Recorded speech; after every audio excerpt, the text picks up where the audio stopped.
इस वक्त मौजूद है अमेठी विधानसभा क्षेत्र में। यहाँ पर भाजपा ने संजय सिंह को उम्मीदवार बनाया है, तो समाजवादी पार्टी ने उम्मीदवार बनाया है पूर्व मंत्री समाजवादी पार्टी सरकार में जो थे गायत्री प्रजापति, उनकी पत्नी को।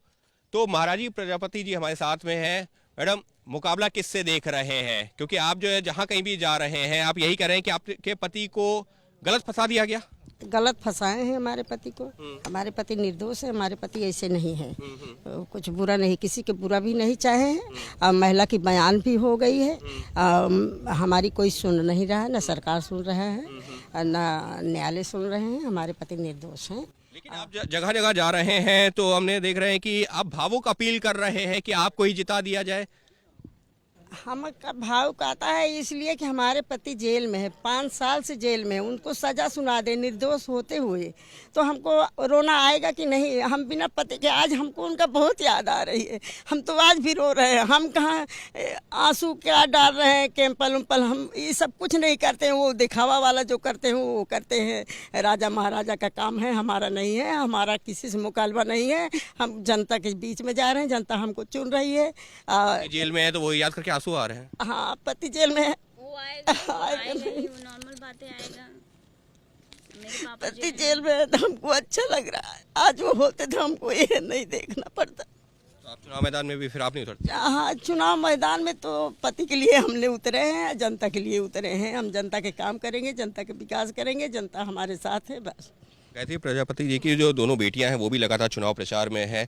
क्या कहना चाहेंगे आप? क्योंकि भाजपा लगातार ये कह रही है कि जो भ्रष्टाचारी हैं, जो गुंडागर्दी है, वो खत्म की है और सबको जेल में डाला है। कहाँ खत्म किए हैं? पहले उनको देखना चाहिए वो खत्म कहाँ से किए, किसको बोल रहे हैं। इन्हीं की सरकार में सबसे ज्यादा हुआ है।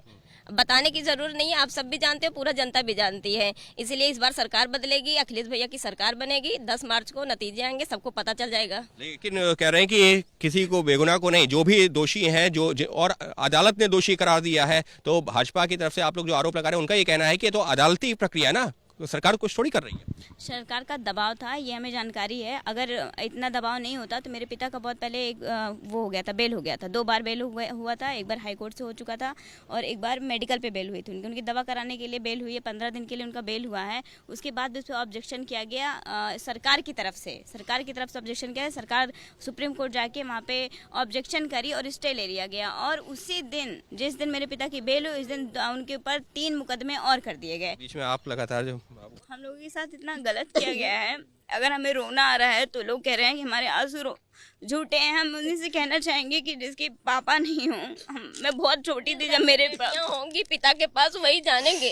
वैसे कोई नहीं जा रहे, सब हम लोग को फर्जी बोल रहे हैं। अगर कोई बेटी अपने बाप से दूर हो जाए, निर्दोष होते हुए भी उनके पापा को आजीवन कारावास कर दिया जाए, उस बेटी से पूछिए। हम जनता से पूछना चाहते हैं, उनके घर में भी बेटियां, अगर उनके साथ कुछ होता है तो अपने बेटी को याद करेंगे और उनकी बेटियां उनको याद करेंगी। रोना आएगा ही। जब मेरे पापा जेल गए, हम लोगों का कोई इंटरफेयर इन सब चीजों में था नहीं। सिर्फ पढ़ना लिखना होता था, कोई मतलब नहीं रहता था। लेकिन आज हमें यहाँ पे आना पड़ा, नहीं तो पापा के साथ सिर्फ वोट डालने आते थे। सहानुभूति का वोट हासिल कर रहे हैं। सहानुभूति हम नहीं कह रहे हैं, हमने विकास पे भी बोला है हमने, क्योंकि हम जाते हैं तो हमारे वहाँ पे लोग हमारे पापा का काम गिनाते हैं। वो बोलते हैं कि आपके पापा ने इतने काम किए, हमें सड़कें दी, 5 साल कोई पूछने नहीं। आपके पापा रहते थे तो हर साल कंबल देते थे, हर एक चीज की। सहानुभूति का वोट ले रहे हैं, नहीं ले रहे हैं? क्योंकि जैसा तो हम अपनी तकलीफें बता रहे हैं तो हम इमोशनल हो जा रहे हैं, हम रोने लग रहे हैं। बाकी हम विकास पे ही जा रहे हैं। विकास में भी रानी गरिमा सिंह जी खड़ी थी, राजा सिंह की पहली वाइफ, वो भी रो रही थी इमोशनल, वो कार्ड खेल रही थी। हम लोग नहीं खेले हैं। बोला जा रहा था कि हमें घर से निकाल दिया जाएगा, हमें न्याय दिया जाए, हमें घर से निकाल दिया जाएगा। हम ये नहीं कह रहे हैं, हमारे पिता के साथ गलत किया गया है, हमारी सुनवाई कहीं नहीं। सोशल कार्ड नहीं खेल रहे हैं, लेकिन महाराजी जी का कहना है कि उनके पति जेल में है और इस वजह से उनकी आंखों से आंसू निकल रहे हैं। उनकी बेटियों का कहना है कि उनके पिता के ऊपर जो आरोप लगाए गए थे गलत है, इस वजह से वो जेल में है और इस वजह से इमोशनल कार्ड नहीं है। कहना चाहूंगी आपके चैनल के माध्यम से, मेरे पिताजी न्यायालय में बोले हैं, चीख के आप सब मीडिया वाले के सामने बोले मेरा नार्को टेस्ट करा लिया जाए। महिला बोली, मेरे पापा बोले, ये नहीं हुआ। क्यों नहीं हुआ? और ये ना होते हुए भी मेरे पिता को आजीवन कारावास कर दिया। क्यों किया ये सरकार? हाईकोर्ट जाएंगे, अभी हम हाईकोर्ट जाएंगे, अभी सुप्रीम हाई कोर्ट कोर्ट जाएंगे। और सुप्रीम कोर्ट का विकल्प खुला हुआ है, लेकिन इनका ये कहना है कि विकास और जो तमाम दावे जो सरकार कर रही है उसका जो है इसके उसको जो है जनता के सामने ले जा रहे हैं कि क्या कुछ हुआ है नहीं हुआ है, लेकिन जो आंसू निकल रहे हैं उनका ये कहना है कि ये इमोशनल कार्ड नहीं खेला जा रहा है, लेकिन इस सबके बीच में कोशिश ये की जा रही है कि जनता के सामने तथ्य रखे जाए। और फिलहाल कुछ इस तरीके से जगह जगह जब भी जो वोट मांगने भी पहुंच रहा है गायत्री प्रजापति का परिवार, कुछ इस तरीके से ही वोट मांग रहा है।